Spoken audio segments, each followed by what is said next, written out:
রাতের বেলায় বসতবাড়িতে ঘরে একা পেয়ে গৃহবধূকে শ্লীলতাহানির চেষ্টার ঘটনায় ২০ বছর বয়সের এক যুবককে আটক করে স্থানীয়রা।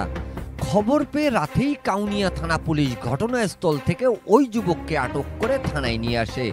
সোমবার ওই নারীর স্বামী দায়ের করা শ্লীলতাহানির ঘটনার মামলায় ওই যুবককে গ্রেপ্তার দেখিয়ে রংপুর আদালতে পাঠায় থানা পুলিশ। রবিবার রাতে কাউনিয়া উপজেলার টেফামধুপুর ইউনিয়নের একটি গ্রামে ঘটে এমন ঘটনা। টেফামধুপুর ইউনিয়ন পরিষদের এক সদস্য জানায়, ওই নারী এবং আটক যুবকের দীর্ঘদিন ধরে পরকীয়তার সম্পর্ক ছিল বলে তারা দুজনেই স্থানীয়দের কাছে স্বীকার করেছে। রাতে তিনি ঘটনা জানার পর থানা পুলিশকে অবগত করেন। এদিকে সমাজে এমন ঘটনা রোধে পুরুষ অভিভাবকদের আরও সচেতন হওয়ার পরামর্শ সচেতন মহলের। Mizanur Rahman, DRS news.